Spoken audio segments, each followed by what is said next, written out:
Bonjour ladies. Avant d'aller me coucher aujourd'hui, je suis en pyjama. Je me préparais d'aller me coucher. J'ai dit, je mets un pull, je mets un foulard, je me maquille pas. Et je viens vous raconter une histoire qui va permettre à vos enfants de développer leur créativité par rapport à l'argent. L'éducation financière, c'est tellement important. Si on nous avait éduqués, nous, mesdames, à l'argent, si on nous avait appris comment fonctionne l'argent dès le plus bas âge, on ne serait pas dans les difficultés financières d'aujourd'hui. Et c'est de notre responsabilité d'éviter ça à nos enfants. C'est une obligation pour nous d'apprendre le fonctionnement de l'argent à nos enfants, de développer leur quotient de l'intelligence financière, de leur donner une éducation financière. Et ce n'est pas inné l'intelligence financière, on éduque les enfants à ça. D'accord? Et ici, je vais partager souvent avec vous des astuces que vous pouvez mettre en place au quotidien pour développer leur intelligence financière. Et je vais souvent raconter des histoires que vous allez leur raconter ou leur faire écouter pour ouvrir leur esprit à l'argent, à comment multiplier l'argent, à comment investir ce qu'ils gardent, ce qu'ils épargnent, pour que ce qu'ils investissent puisse faire des enfants, qui vont faire des enfants, etc. L'éducation financière, vous êtes obligé de la donner à vos enfants. Aujourd'hui, je vais vous raconter une histoire que j'ai lue il y a quelques années, dans l'un des livres les plus importants de mon processus d'éducation financière. Je vous donnerai le titre de ce livre à la fin. Vous avez forcément déjà entendu parler de ce livre. Et si ce n'est pas le cas, pardon. Il faut me dire en commentaire, je vous envoie le PDF et vous devez le lire parce que c'est le B à bas. C'est par ça que ça commence. Et même si tu ne l'apprends pas pour toi, apprends-le pour le transmettre à tes enfants. C'est l'histoire d'un petit garçon qui a été inscrit dans une école de riches par son papa qui se débrouillait. Son papa avait un salaire, il travaillait pour le gouvernement et il touchait un salaire. Et avec ce salaire-là, il a décidé d'accorder le meilleur en matière d'éducation à ses enfants. Donc, ils n'étaient pas des gens aisés, mais son père a pu l'inscrire dans une école d'enfants aisés parce que c'était une école privée. Et dans les écoles privées, mesdames, messieurs, l'éducation, c'est le high level. On parlera de ça une autre fois dans une autre vidéo. Donc cet enfant-là, il est entouré d'enfants de riches. Et ce qui se dit, c'est, mais ces enfants ont tout. Ils ont de beaux vêtements, ils ont de beaux fournitures, de belles fournitures. Ils vivent dans de belles maisons dans les plus beaux quartiers de la ville. Pendant que nous, on survit. À chaque fois, papa se plaint de ne pas avoir assez d'argent. On est dans une maison qui est à peu près par rapport aux maisons des enfants avec qui je suis à l'école. Et il a décidé de comprendre comment est-ce que les riches faisaient pour s'enrichir pendant qu'il y avait une plus grande partie de la population qui s'appauvrissait. Et ce qu'il a décidé de faire, vous voyez, c'est des enfants intelligents. Nos enfants sont intelligents. Il y a d'autres qui, depuis le début, se posent des bonnes questions et donc cherchent les solutions par rapport aux questions qu'ils se posent. D'autres n'y pensent pas. Et c'est à nous donc de réveiller ces questions dans leur tête. Cet enfant a compris que pour pouvoir faire de l'argent, il fallait qu'il aille voir les personnes qui avaient de l'argent. Parce qu'il avait quand même commencé à poser des questions à ses professeurs qui lui enseignaient des choses. Comment on fait pour gagner l'argent? Comment on fait pour faire de l'argent?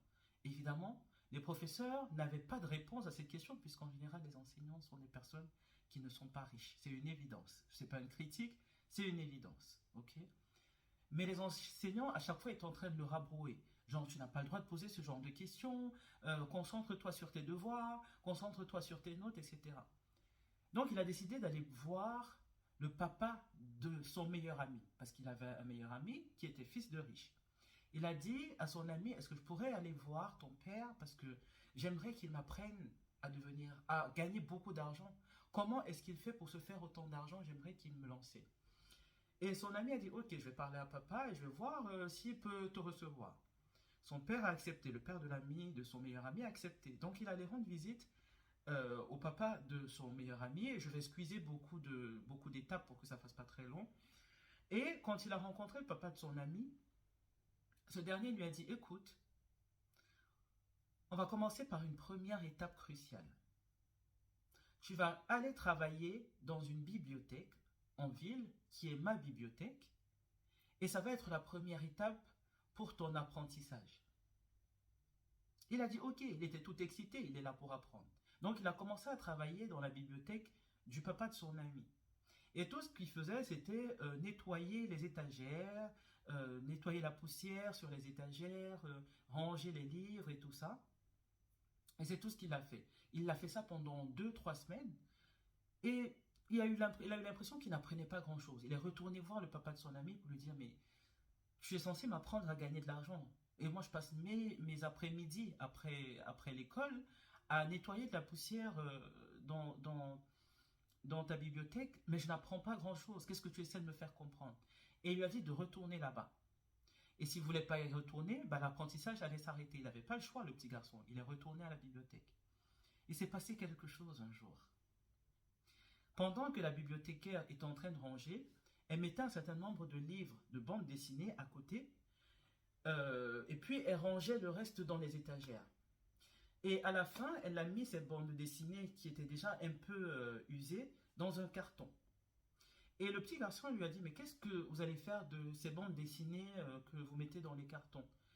Et la bibliothécaire lui répond, on va les jeter parce qu'ils sont déjà un peu abîmés et on ne peut plus continuer à les garder dans les étagères de la bibliothèque. Le petit garçon a pensé à quelque chose. Il a demandé à la bibliothécaire s'il pouvait prendre les cartons des livres. Celle-ci amusée, et comme elle n'avait rien à faire avec ses livres, elle a dit ok, tu peux les prendre. Elle se disait qu'il voulait peut-être rentrer les lire, etc. Mais le petit garçon avait autre chose en tête. Il est rentré avec ce carton-là que la bibliothécaire avait mis de côté à la maison et il a demandé la permission à son papa de garder ces cartons-là à la cave. Son papa a dit oui. Il a fait ça, il a répété ça un certain nombre de fois jusqu'à ce qu'il ait un certain nombre de livres, de bandes de dessinées dans la cave à la maison.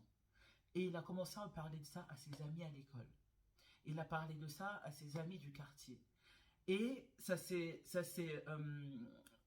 propagé comme une traînée de poudre. Ces amis-là venaient donc chez lui à la cave pour lire ces bouquins-là usuels, ces bandes dessinées qu'il avait récupérées à la bibliothèque et qui n'étaient plus en très bon état, contre 10 cents par bande dessinée lue. Il a ouvert un business à son bas âge sans dépenser un centime. Il y a eu énormément d'enfants qui sont passés par la cave pour lire des livres, relire des livres, d'autres sont venus pour, je veux dire, il s'est fait de l'argent.